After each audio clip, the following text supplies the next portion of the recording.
Romanos 9, de 1 a 5. Ouçamos a leitura.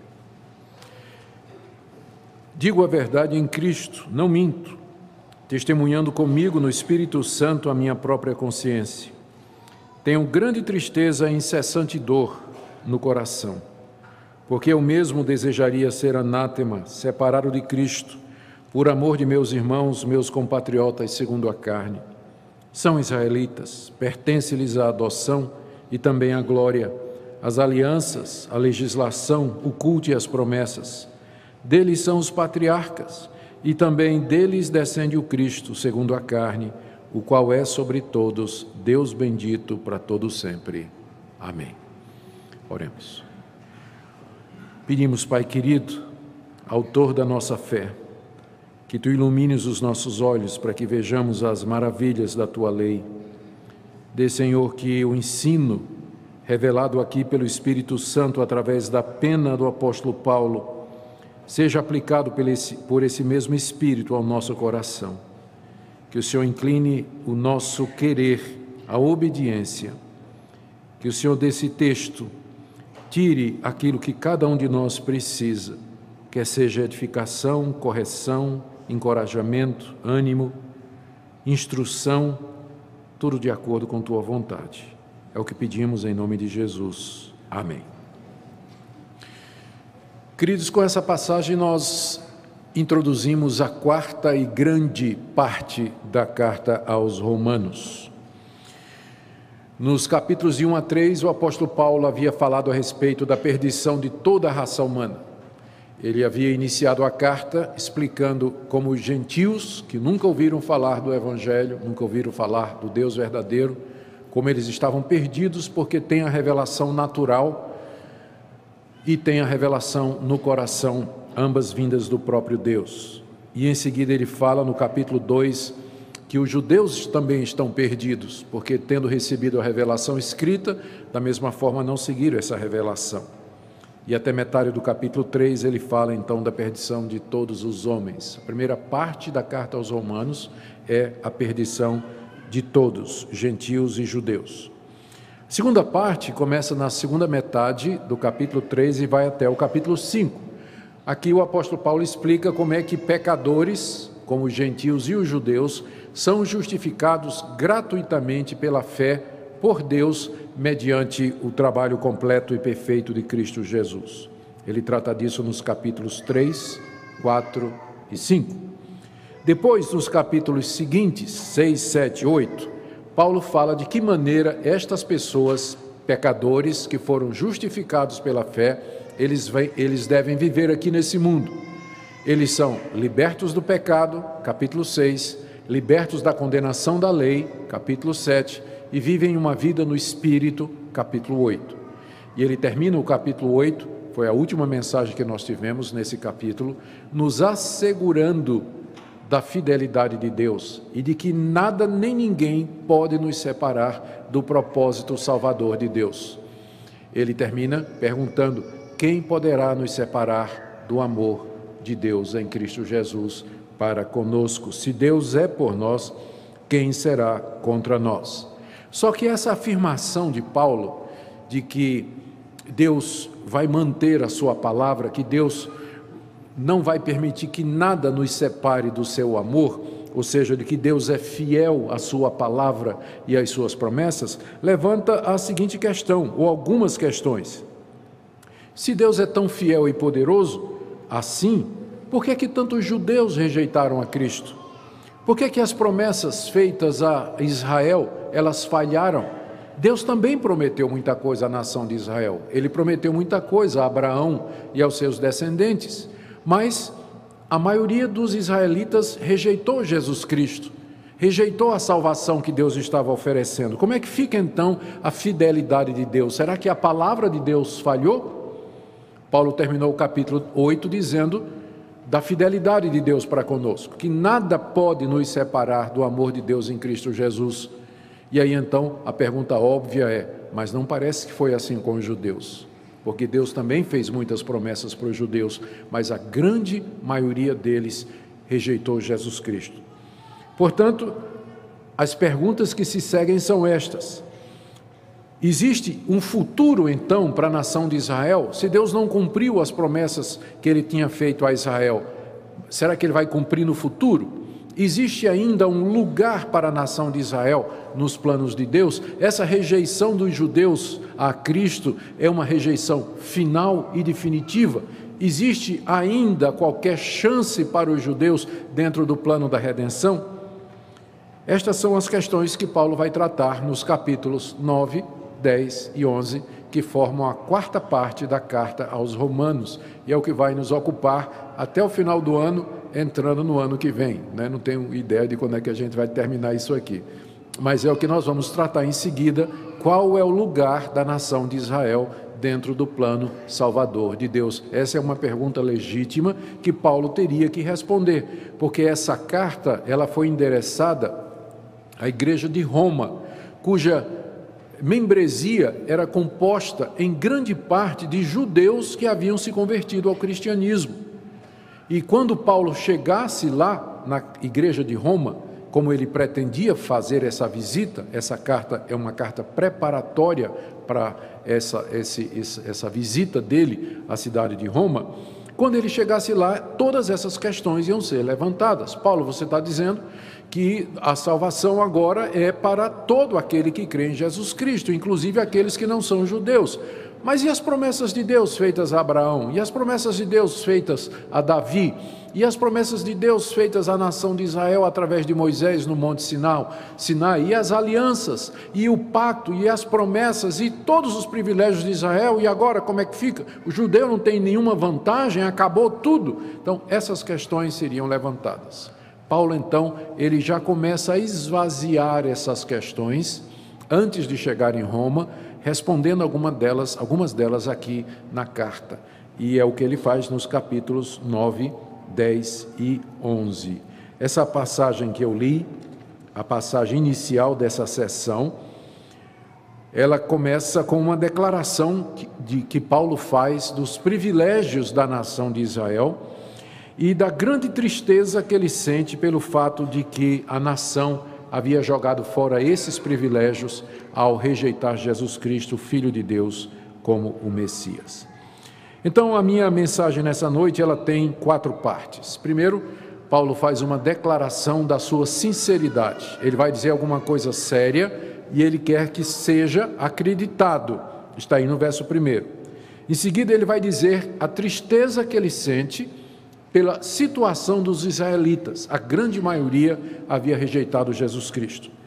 Em seguida, no verso 3, Paulo expressa o desejo dele de que, se fosse possível, Paulo iria para o inferno no lugar dos judeus incrédulos. E aí, nos versos 4 e 5, ele faz uma enumeração de pelo menos 9 privilégios que a nação recebeu da parte de Deus e que rejeitou ao negar Jesus como o Messias prometido. E no final, mercê de Deus, nós faremos algumas aplicações para a nossa vida. O que é que esse texto tem a ver conosco hoje? De que forma nós podemos nos apropriar dele? Vamos começar então com essa declaração que Paulo faz de que está sendo sincero no verso 1. Ele diz assim: eu digo a verdade em Cristo, não minto, testemunhando comigo no Espírito Santo a minha própria consciência. As declarações que Paulo vai fazer em seguida, a partir do verso 2, são tão intensas e soariam tão incríveis para os judeus que ele sentiu que precisava solenemente reforçar o fato de que ele estava dizendo a verdade. Porque para os judeus, Paulo era um traidor da nação de Israel, porque Paulo pregava que a lei havia passado em Cristo. Paulo pregava que os sacrifícios haviam sido terminados com a vinda de Cristo Jesus. Paulo dizia que o templo não era mais o local onde Deus era para ser adorado, mas em todo local nós somos o templo. Deus não habita mais em templos feitos por mãos humanas. O povo de Deus é o templo, ele ensina isso o tempo todo. E pior, Paulo tomou essa mensagem, essas promessas que Deus tinha feito a Abraão, Isaque e Jacó, e agora pregava a outras nações. Paulo foi pregar aos gentios, foi anunciar as boas notícias da salvação a um povo que não era o povo de Deus. Tudo isso faria com que as declarações de Paulo, que vem em seguida soassem incríveis, inacreditáveis aos ouvidos de todos aqueles judeus que estavam em Roma, especialmente na igreja. Por isso que Paulo reforça, ele começa quase com um juramento, não é? Ele começa reforçando a sinceridade que ele fala. Ele diz duas coisas. Primeiro, digo a verdade em Cristo, início do verso 1. Eu estou dizendo a verdade em Cristo Jesus. O que é que ele quer dizer com isso? Em Cristo significa que eu sou um cristão. Um cristão não mente. Cristo era a verdade.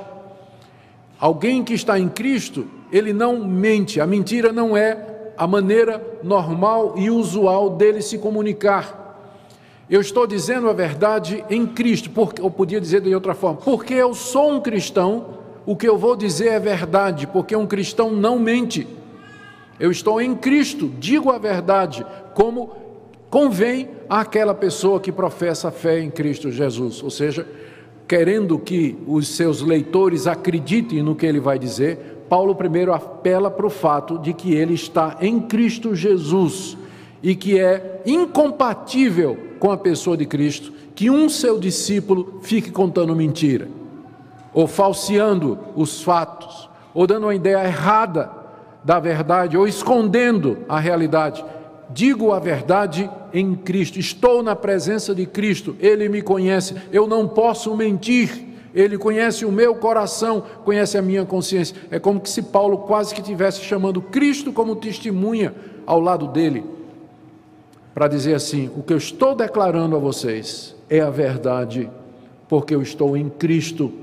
Eu chamo a Cristo como testemunha do que o que eu vou dizer é verdade.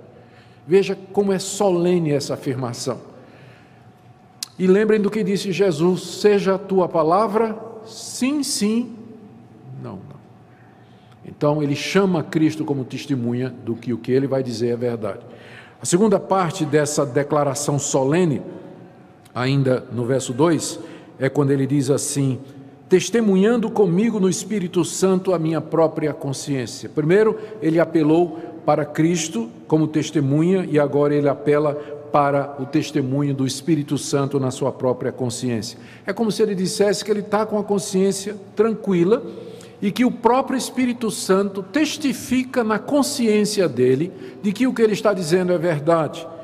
Essa palavra que ele usa aqui, que o Espírito Santo testemunha comigo na minha consciência, é uma expressão similar àquela que ele usou no capítulo 8, quando ele disse que o Espírito Santo testifica com o nosso espírito de que nós somos filhos de Deus.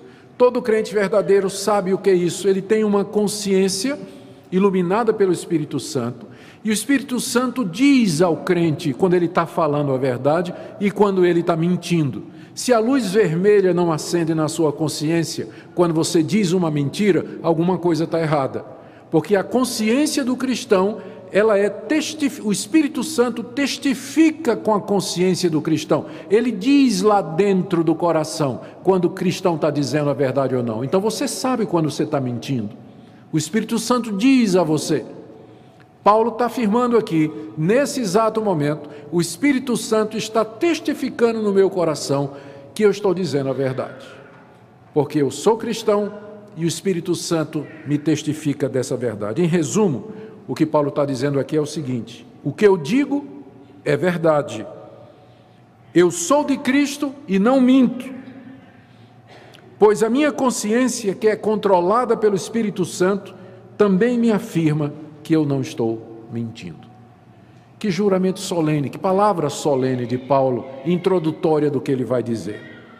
E quando nós chegamos no verso 2, aí fica claro porque é que Paulo preferiu prefaciar o que ele vai dizer com essa declaração de verdade e de sinceridade, porque o que ele vai dizer aqui, com certeza soaria como mentiroso, ou falso, ou hipócrita aos ouvidos de um judeu que achava que ele era traidor. O que é que ele diz? Está aqui no verso 2 e a segunda parte da nossa mensagem, ele expressa o que ele sente pelos judeus incrédulos, por aqueles israelitas que negaram a Cristo. Ele diz, verso 2, eu tenho grande tristeza e incessante dor no coração. Mentiroso, Deixa disso, Paulo, tu não sente nada pela nossa nação. Se tu sentisse alguma coisa pela nossa nação, você não estaria pregando para os outros povos, você não estaria falando contra o templo, falando contra a lei, falando contra os sacrifícios. Não, eu digo a verdade em Cristo, eu não minto, o Espírito Santo testifica comigo. Eu tenho uma grande tristeza no meu coração, e uma grande tristeza e uma dor incessante no meu coração por conta da rejeição do meu povo. Era isso que Paulo sentia diante daquela situação.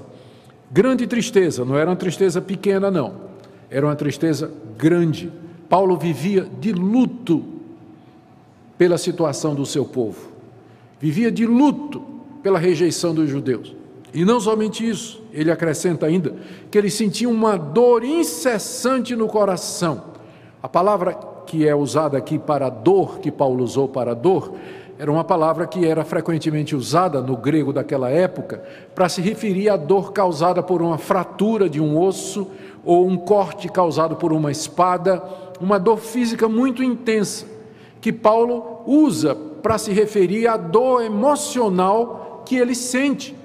E ele acrescenta duas coisas: era uma dor incessante, ou seja, era uma dor que não parava, ele acordava com ela, ia dormir com ela. A gente sabe que quando a gente tem alguma expectativa de que a dor vai parar, a gente suporta bem.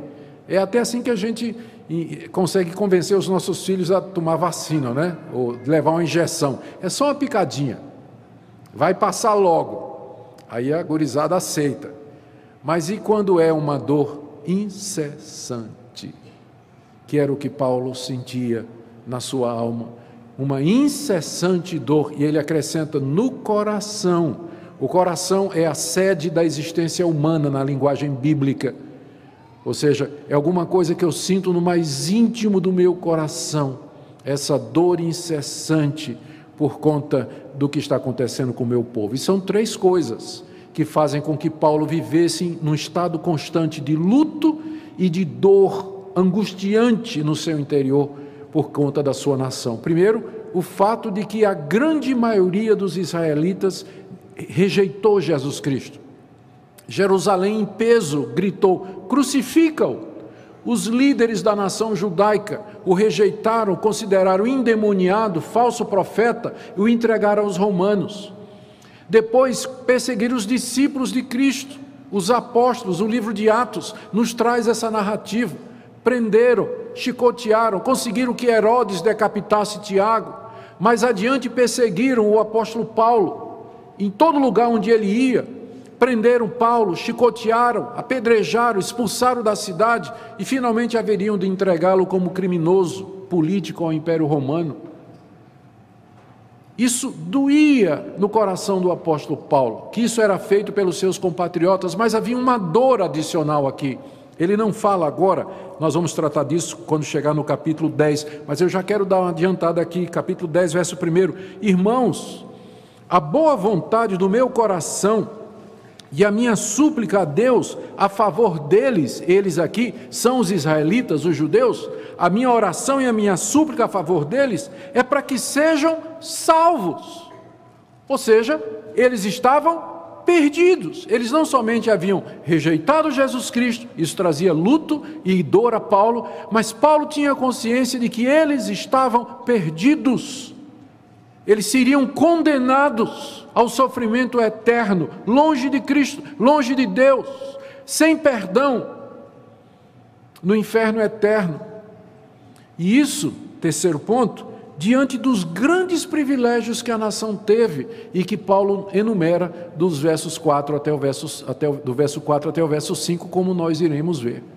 Então Paulo carregava isso, essa dor no peito, incessante, esse luto por conta dos seus compatriotas, dos israelitas. Paulo era um israelita, ele era da tribo de Benjamim, ele era descendente de Abraão, ele sentia tudo isso por conta do seu povo, porque havia rejeitado o Messias, a ponto de que alguns estudiosos acham de que essa expressão de Paulo, essa grande tristeza e essa incessante dor no coração, nada mais são do que o famoso espinho na carne que ele menciona na 2 aos Coríntios, capítulo 12. Ele lá diz que foi posto um espinho na carne dele, um mensageiro de Satanás para o esbofetear, a fim de que ele não se exaltasse. Alguns comentaristas acham que o espinho na carne de Paulo era essa dor incessante que ele sentia, e esse luto que ele levava na alma pela rejeição do seu próprio povo com respeito ao Messias e da mensagem que ele pregava. É por isso que ele precisou, no início, dizer assim: eu estou dizendo a verdade, chamo Cristo como testemunha e o Espírito Santo de que eu estou dizendo a verdade. O que eu sinto por vocês, mesmo que vocês rejeitaram o Messias, mesmo que vocês me perseguiram, mesmo que vocês me apedrejaram e me rejeitaram, o que eu sinto por vocês é um luto constante e uma dor incessante no meu coração. Tal era o sentimento de Paulo com relação aos seus compatriotas. Mas o que é mais surpreendente, aqui a terceira parte da minha mensagem, está no verso 3, é o desejo de Paulo com relação a esses judeus incrédulos. No verso 2 ele diz que sentia uma grande tristeza e uma dor sem fim. Mas aqui no verso 3, olha o que ele diz: porque eu mesmo desejaria ser anátema, separado de Cristo, por amor de meus irmãos, meus compatriotas, segundo a carne. Isso é mais inacreditável do que a primeira parte. O que Paulo está dizendo aqui é o seguinte: se fosse possível, se isso trouxesse a salvação do meu povo, eu trocaria de lugar com eles, eu iria ao inferno no lugar deles. Ele faz isso com duas expressões. Primeiro, eu desejaria ser anátema. A palavra anátema significa amaldiçoado. É aquela mesma palavra que ele usa lá em Gálatas 1, quando ele diz assim, que mesmo que venha um anjo do céu, ou eu mesmo, que pregue um evangelho diferente desse que já foi anunciado a vocês, que seja anátema, que seja maldito, maldito por Deus. E se é maldito por Deus, portanto está destinado à condenação e à destruição. É a mesma palavra que Paulo usa aqui para dizer: eu tenho vontade, eu tenho desejo de me tornar maldito no lugar do meu povo, se pudesse dessa forma salvá-los da condenação e da destruição eternas. Eu quisera ser anátema por conta dos judeus incrédulos. Segunda coisa que ele diz: eu queria ser separado de Cristo. Se isso fosse trazer união com Cristo para o meu povo, eu morreria no lugar do meu povo e iria para o inferno no lugar do meu povo, diz o apóstolo Paulo. Quando ele diz, eu quisera ser separado de Cristo por amor do meu povo, ele está dizendo que o amor dele pelos israelitas é tão grande, que se fosse possível, ele se desligaria da graça de Deus em Cristo Jesus, e no lugar dele colocaria os judeus, para que eles fossem salvos, enquanto que Paulo experimentaria ou iria para o inferno no lugar deles. Tal era o amor que Paulo sentia pelos seus compatriotas, pelos seus conterrâneos, por aqueles irmãos de carne e de sangue, da sua própria raça. Era isso que ele sentia e esse era o desejo que ele tinha. Era dessa forma que ele ansiava pela salvação daqueles judeus. Não é à toa que, apesar das pedradas, das cadeias e das chicoteadas, onde Paulo ia, a primeira coisa que ele fazia, ele ia na sinagoga e pregava o evangelho para os judeus. Ele era imparável. Eu sei que não tem essa palavra, não é? Mas os judeus não paravam Paulo. Quanto mais eles batiam em Paulo, mais Paulo ia na sinagoga, mais ele ia atrás dos judeus, pregando o evangelho. Tal era o amor e a compaixão que ele sentia por estes seus irmãos de sangue. É claro que aqui nós nos lembramos imediatamente de um episódio do Antigo Testamento, que está lá no livro de Êxodo, capítulo 32, quando Moisés desce do Monte Sinai, lá no deserto, e ele encontra os judeus fazendo o que no pé do monte? Adorando 2 bezerros de ouro. Moisés descendo com a lei de Deus para entregar o povo, depois de 40 dias de comunhão com Deus, e lá, esse mesmo povo com quem Deus estava fazendo uma aliança, o povo estava adorando 2 bezerros de ouro, sob o comando de Arão.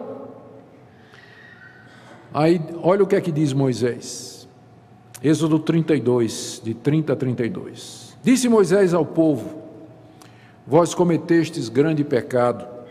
Agora, porém, subirei ao Senhor. Ele ia voltar lá para o alto do monte para falar com Deus. E porventura farei propiciação pelo vosso pecado. Tipo, quem sabe eu consiga convencer Deus a perdoar vocês. E aí ele foi, subiu no monte, tornou Moisés ao Senhor. Ele voltou lá para o alto do monte para falar com Deus. E disse para Deus: o povo cometeu grande pecado, fazendo para si deuses de ouro. Agora, pois, perdoa-lhe o pecado, ou senão, risca-me, peço, do livro que escreveste. Moisés disse a Deus isso: ou o Senhor perdoa esse povo, ou o Senhor risca o meu nome do livro da vida. É a mesma coisa que Paulo está fazendo aqui. Ele está dizendo: se fosse possível, eu daria a minha vida. Mais do que isso, eu suportaria as penas eternas, se isso trouxesse salvação para a minha nação. Tal era o amor e a compaixão que Paulo tinha por aquelas pessoas. Mas agora chegamos no ponto 4, onde nós vemos a causa mais profunda dessa disposição de Paulo de trocar de lugar com os judeus incrédulos, pelos quais ele sentia um luto constante e uma dor incessante no coração. Nos versos 4 e 5, Paulo enumera os privilégios que a nação de Israel havia recebido. E é isso que entristece o apóstolo Paulo mais do que qualquer outra coisa. É que essa nação que virou as costas para Jesus Cristo não era uma nação qualquer, mas era o próprio povo de Deus.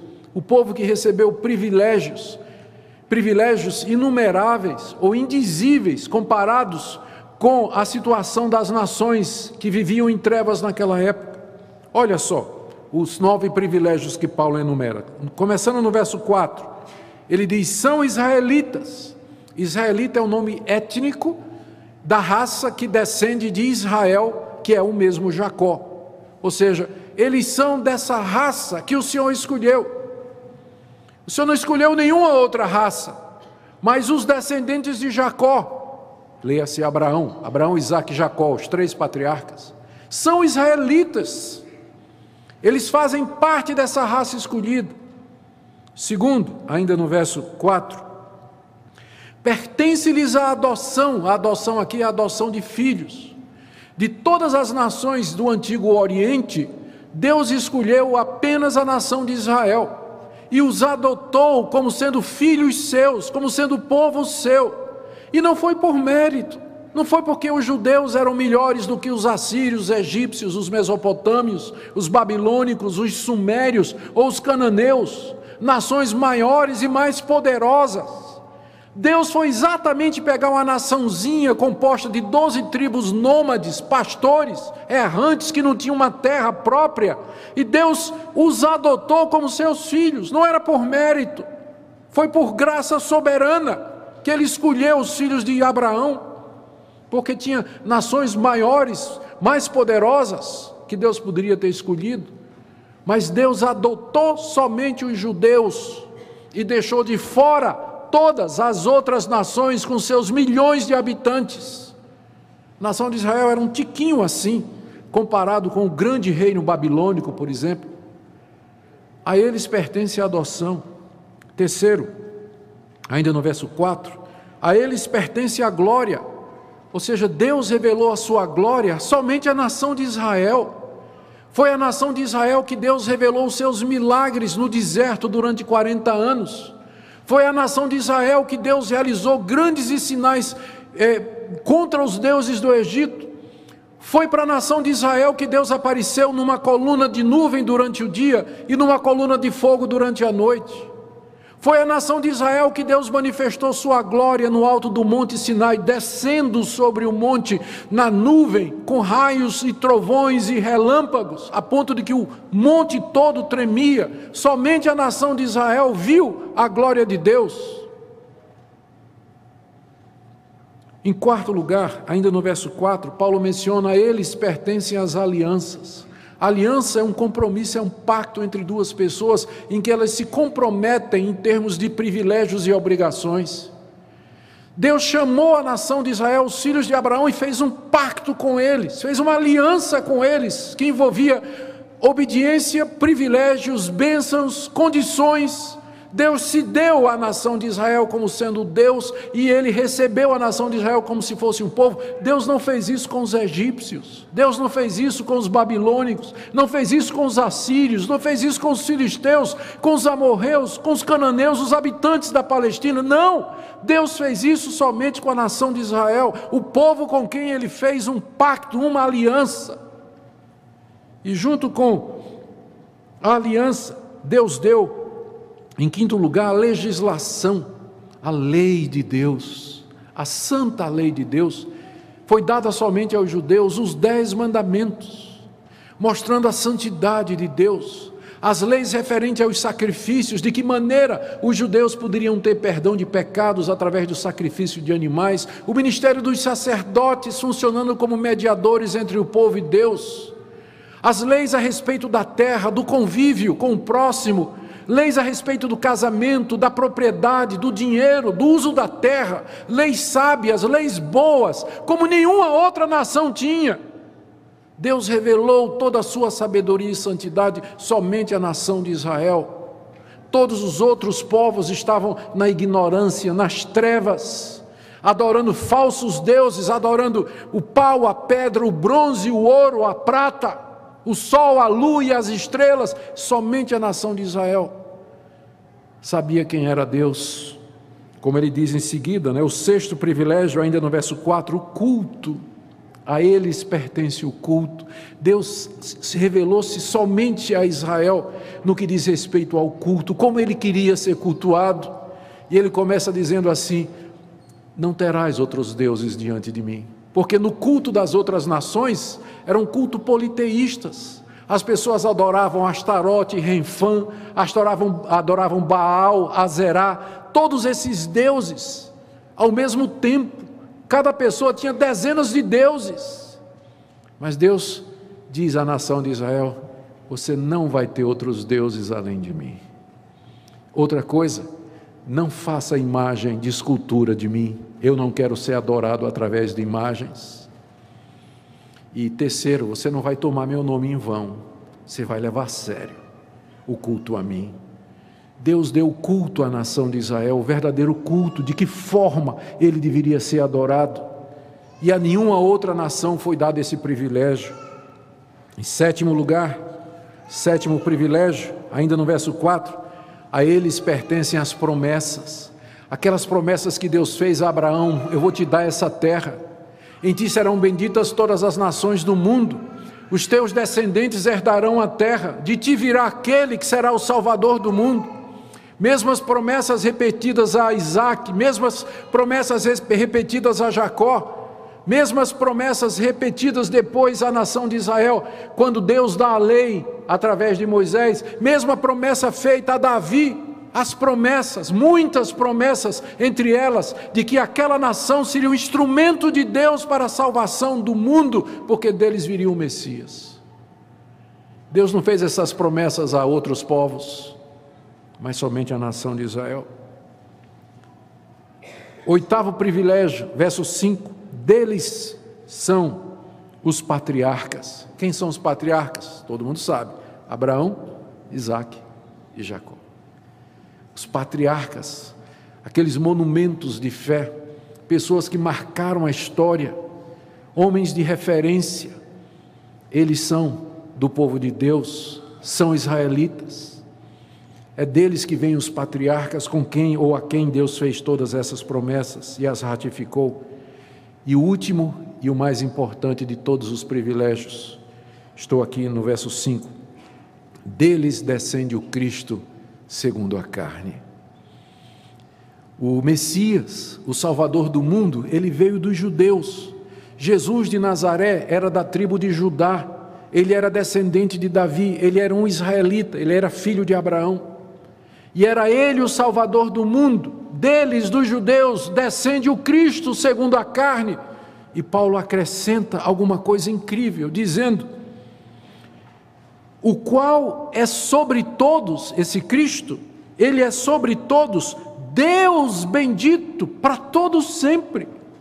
Depois dele ter dito que o Cristo, segundo a carne, veio dos judeus, Paulo sentiu necessidade de enfatizar a natureza divina de Cristo. Ele não somente é homem, segundo a carne, ele veio de Davi, mas ele é sobre todos, Deus bendito eternamente. Essa é uma das passagens do Novo Testamento que se refere a Cristo como sendo Deus. Não são muitas, explícitas como essa. Então lembra dessa passagem da próxima vez que você conversar com seu amigo Testemunho de Jeová. Cristo é chamado claramente de Deus aqui. E aqui, olha o privilégio. Deus um dia resolveu visitar a sua criação, visitar a humanidade. E ele veio, que raça ele escolheu? Ele escolheu em que ele encarnou, em que tipo de gente? Num judeu. Ele tomou a forma de um judeu, foi a raça que ele escolheu para se manifestar. Ele não se encarnou como um egípcio, ele não se encarnou como um filisteu. Ele se encarnou como um israelita. Deles descende o Cristo, que é Deus eterno sobre todos. Que grandes privilégios essa nação não recebeu, meus irmãos. Vocês podem agora entender a dor de Paulo, o luto de Paulo, e a dor constante no coração dele, incessante, quando ele vê que essa nação que recebeu todos esses privilégios, na hora que o Messias chegou, na hora que as promessas se cumpriram, na hora que as alianças se ratificaram, na hora que toda a legislação chegou ao seu final, a nação virou as costas, veio para o que era seu, e os seus não o receberam. Por isso Paulo vivia de luto com relação ao seu povo. O que é que isso tudo significa para nós hoje? Eu queria tirar pelo menos 4 lições para nós, para encerrar. Essa passagem, em primeiro lugar, nos ensina, de uma maneira muito clara, que rejeitar Cristo trará como consequência a perdição eterna. É óbvio. Se você rejeitar Cristo, você vai sofrer a perdição eterna. É isso que fazia com que Paulo chorasse pelo seu povo. Não é apenas porque eles rejeitaram, tiveram uma opinião diferente, não era apenas uma questão de divergência de opinião, não, era algo mais profundo. Paulo sabia que ao rejeitar Jesus Cristo, os judeus estavam perdidos. Gente, e aqui eu quero dar uma palavra àqueles que pensam que os judeus, eles têm algum tipo de vantagem ou privilégio quanto à salvação, pelo fato de terem recebido tudo isso. Eles receberam todos esses privilégios, é verdade, mas esses privilégios em si, eles não garantem a salvação dos judeus. Se os judeus não crerem em Jesus Cristo, porque se fosse possível, por que Paulo estaria chorando? Por que ele sentiria essa dor e essa tristeza? É porque, apesar desses privilégios, se o judeu não crer em Jesus como seu Senhor e Salvador, e da mesma forma você e eu, ou qualquer outra nacionalidade, nós estamos perdidos nas nossas ofensas e pecados. Não há redenção a não ser mediante Jesus Cristo. O texto deixa isso muito claro, e eu quero que fique claro na sua mente e no seu coração nessa noite. Segunda coisa, esse texto, ele nos ensina a ter sentimentos de tristeza e pesar pelos nossos compatriotas brasileiros, que até o momento continuam rejeitando a Jesus Cristo, como sendo o único salvador da culpa e da condenação.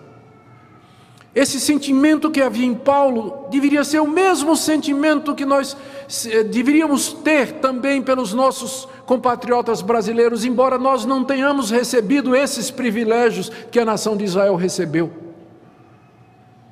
E aqui uma palavra àqueles que frequentam a igreja, como se isso fosse tudo que é o cristianismo.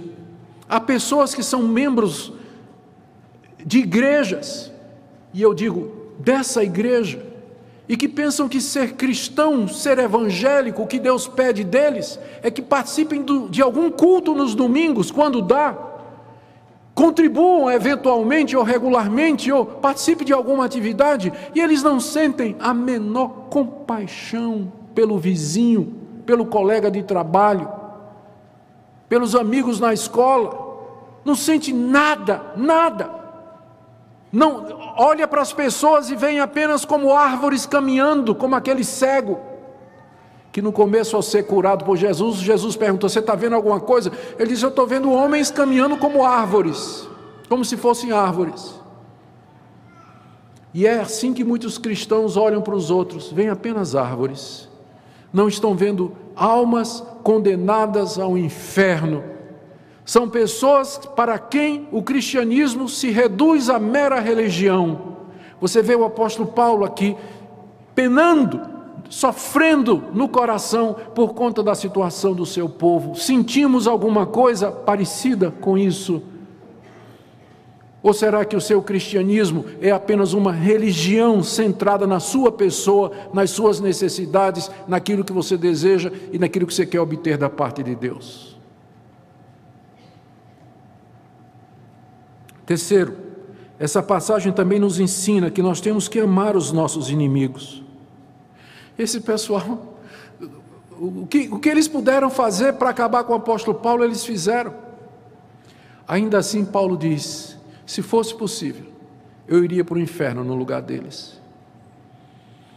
Paulo está seguindo aqui os passos do seu mestre, que na cruz do Calvário disse: Pai, perdoa-lhes, porque eles não sabem o que fazem. Não deveria ser essa a disposição do nosso coração, quando as pessoas nos magoam, nos perseguem, nos ofendem?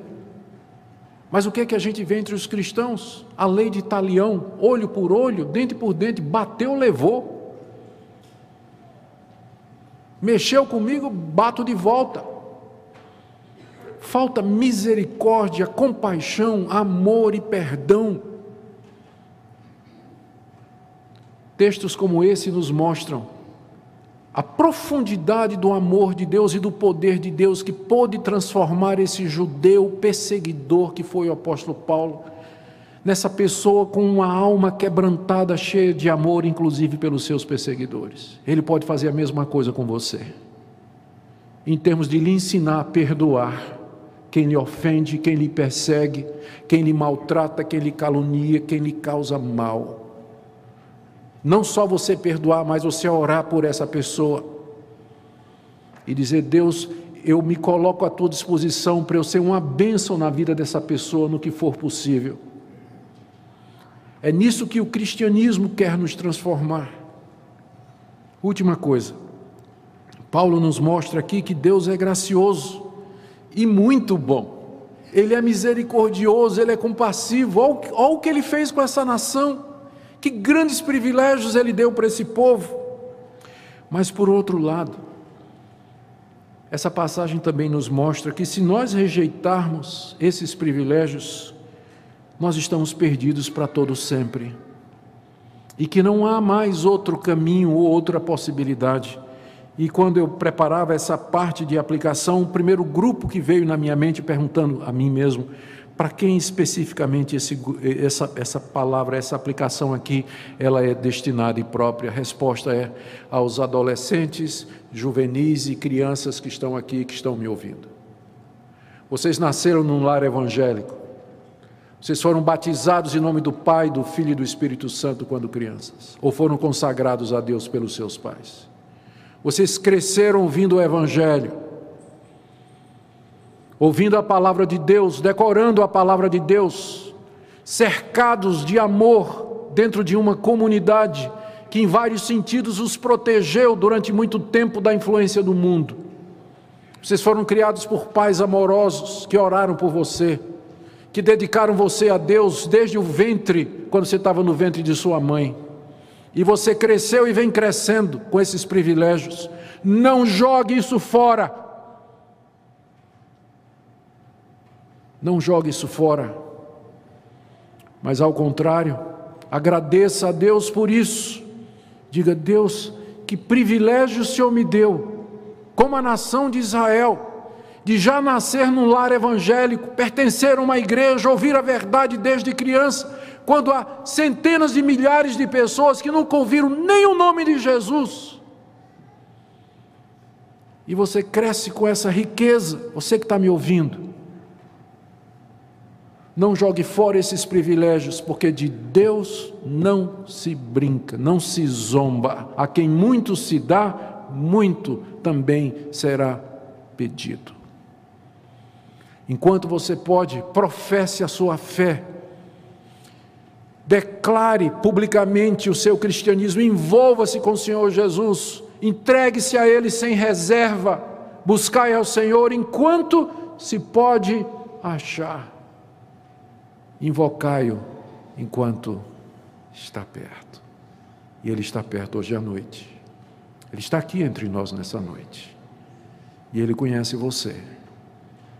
E sabe de todos os privilégios que você teve. Eu queria orar com vocês agora, pedindo que Deus nos encha de amor e de gratidão, porque nós somos o povo que herdou estas coisas no lugar de Israel. Quando Israel rejeitou esses privilégios, Deus o entregou a outro povo, que é um povo espiritual, composto de brasileiros, americanos, europeus, chineses, coreanos, latino-americanos, africanos, todos que em todo lugar creem no Filho de Abraão. Nós recebemos esses privilégios, devíamos ser um povo feliz, grato a Deus, porque Ele nos escolheu e nos chamou e nos fez herdeiros de Abraão e das promessas. Eu quero orar também para que Deus quebrante o seu coração, para que você possa ter compaixão das pessoas ao seu redor, para que você possa ter uma visão da realidade que espera essas pessoas depois da morte, para que você se disponha a ser instrumento de Deus na salvação dessas pessoas, para que Deus quebre esse cristianismo superficial, religioso, no qual você tem vivido, mas o cristianismo seja algo pujante na sua vida, que transforme seu coração constantemente, fazendo de você um instrumento de Deus. Oremos. Ó bendito Espírito Santo, aplica a Tua palavra no coração de todos aqui nessa noite. A começar de mim, dá-me mais paixão pelo Teu Evangelho, dá-me mais paixão pelas pessoas perdidas, dá-me mais alegria pelos grandes privilégios que o Senhor me deu e nos deu. Oro pelos nossos filhos que cresceram cercados do amor do Evangelho. Oro pelas crianças, juvenis, adolescentes e jovens da nossa igreja, e também daqueles outros que o Senhor tem chamado de famílias quebradas, destituídas do conhecimento de Deus, mas que o Senhor os está trazendo, que estão na nossa igreja também. Oramos por eles. Oramos, ó Deus, por essa igreja, que o Senhor nos dê um avivamento espiritual, que o Senhor quebrante o nosso coração, que o Senhor rompa as fontes do pecado, que o Senhor nos encha do Teu Espírito Santo, dá-nos um coração como o coração do Teu Filho, como o coração do apóstolo Paulo também. É o que nós te pedimos em nome de Jesus. Amém.